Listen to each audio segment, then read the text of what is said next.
Assalamualaikum dan selamat pagi semua murid-murid tahun 6. Okey, hari ini kita akan masuk tajuk nombor dan operasi bagi subjek matematik tahun 6. Kemahiran yang kita akan belajar pada hari ini ialah mewakilkan penggunaan kalkulator bagi menyelesaikan pengiraan termasuk pembundaran dan pola nombor. Kalkulator ni digunakan dalam kehidupan seharian bagi menyelesaikan masalah ataupun soalan matematik dengan lebih cepat. Mari kita sama-sama lihat bagaimana cara yang betul untuk menggunakan kalkulator. Baik, lihat contoh satu yang cikgu paparkan ni. Jadual menunjukkan markah bagi 4 rumah sukan dalam kejohanan balapan dan padang pada tahun 2020. Okey, rumah sukan merah 256 markah, biru 390, kuning 455 dan hijau 263. Berdasarkan jadual di atas, hitung jumlah markah rumah merah dan kuning. Okey, apakah dia ayat matematik yang digunakan untuk mencari jumlah markah rumah merah dan kuning? Ya, 256 tambah 455. Okey, baik, kita lihat bagaimana cara kita nak menggunakan kalkulator bagi menyelesaikan soalan jumlah markah rumah merah dan kuning. Okey, kita lihat bagaimana cara menggunakan kalkulator untuk menyelesaikan soalan 256 tambah 455. Okey, langkah pertama ialah tekan butang on pada kalkulator. Langkah kedua, tekan butang nombor dan operasi. Okey, nombor yang perlu kita tekan ialah 2, 5, 6 dan operasinya ialah tambah. Okey, langkah ketiga, tekan butang nombor 4, 5, 5. Okey, langkah keempat, tekan butang sama dengan dan kamu akan dapat paparan jawapan di skrin kalkulator kamu, iaitu 711. Baik, kita lihat contoh 2. Soalan dia adalah 687,214 tambah 873,180 bahagi 45. Baik, cikgu nak kamu semua gunakan kalkulator masing-masing dan cuba cari jawapan bagi soalan dalam contoh 2. Adakah jawapan kamu berbeza ataupun sama dengan jawapan kawan-kawan kamu? Baik, kita lihat bagaimana cara yang betul untuk menyelesaikan soalan contoh 2. Okey, jika kamu perasan, ada 2 operasi dalam ayat matematik dalam contoh 2 ni, iaitu operasi tambah dan operasi bahagi.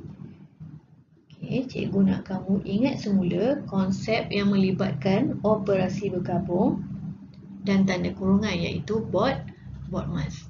Okey. Dalam BODMAS, apakah operasi yang perlu kita selesaikan dahulu jika ada 2 operasi yang berbeza dalam ayat tersebut, ayat matematik tersebut? Adakah operasi tambah ataupun operasi bahagi yang perlu kita selesaikan dahulu?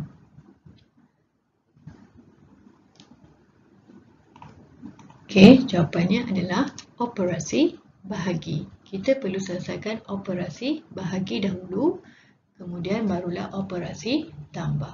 Okey, cara langkah pertama adalah tekan on. Okey, dan paparan skrin kamu akan memaparkan angka sifar. Okey, tekan nombor 8, 7, 3, 1, 8, 0. Okey. Kemudian tekan operasi bahagi.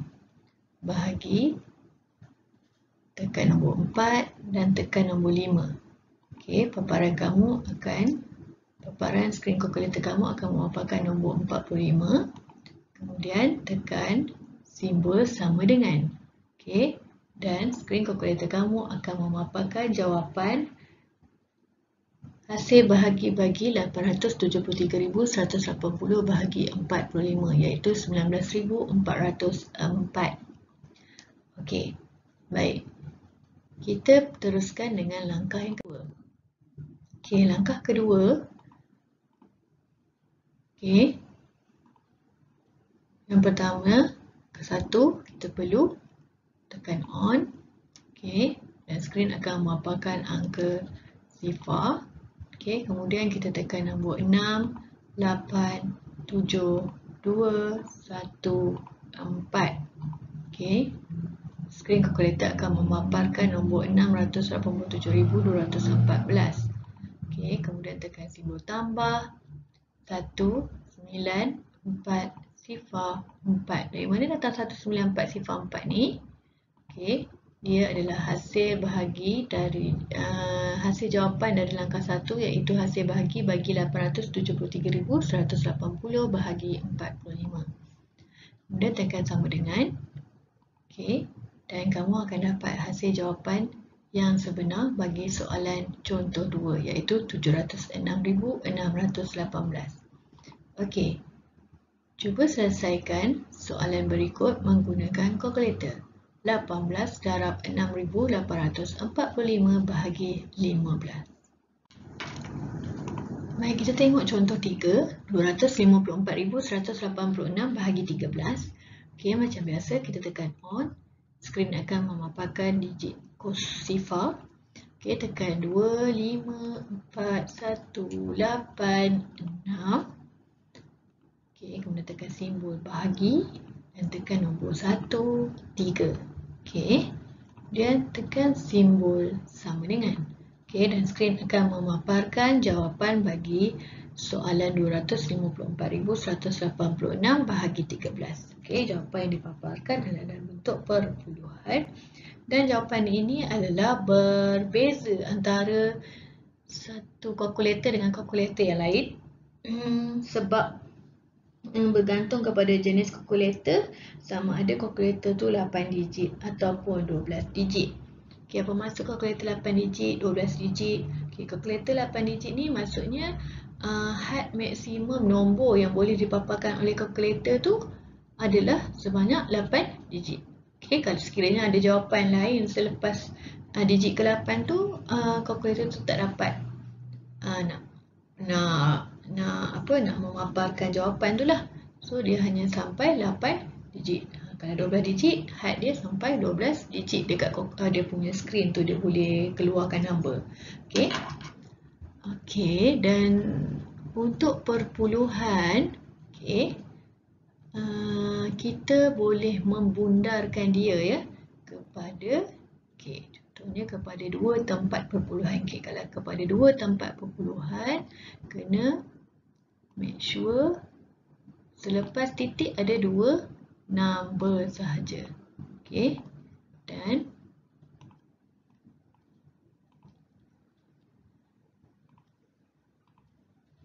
dua tempat perpuluhan. Dan macam mana apakah jawapan jika kita bundarkan jawapan yang kalkulator bagi tadi kepada dua tempat perpuluhan. Okey, cara dia macam mana? Kita buat tiang dengan lantai tu, lepas tu kita tengok nombor belakang tiang ni, nombor 9, dia lebih besar daripada 5, so 6 ni kita tambah 1. Okey, so dia akan jadi 19,552,77. Okey, ini jawapan kepada dua tempat perpuluhan. Okey, cikgu nak tanya, cuba kamu bundarkan jawapan 19,552,769 ni tadi kepada satu tempat perpuluhan sahaja. Okey, berapakah jawapan yang kamu dapat? Okey, baik. Selepas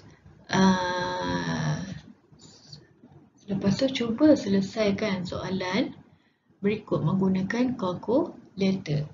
Okey, 198,267 bahagi 17. Okey, dan cikgu nak jawapan tu kepada 2 tempat perpuluhan. Okey, mari kita tengok contoh 4. Okey, lengkapkan pola nombor di bawah menggunakan kalkulator. Okey, pola nombor pun, soalan melibatkan pola nombor pun kita boleh guna kalkulator. Baik. Soalan pola nombor dia bermula dengan 30,642, nombor kedua 61,284. Okey. Mula kita kena cari pola nombor dulu dengan cara menolak nombor yang lebih besar tolak nombor yang lebih kecil. 61,284 tolak dengan 30,642. Okey, kita akan dapat nanti jawapan dia 30,642. Okey. Mula langkah pertama kita tekan on. Okey, skrin akan memaparkan sifar. Macam mana kita nak tahu apakah nombor seterusnya selepas 61,284 dengan cara menggunakan kalkulator dan cepat. Okey, mula kita tekan 30,642. Okey. Dan tekan tambah 30,642. Okey. Dan dapat jawapan sama dengan 61,284. Okey, kita dapat nombor yang kedua dalam pola nombor ni. Tekan lagi sama dengan, kita akan dapat nombor yang ketiga dalam pola nombor.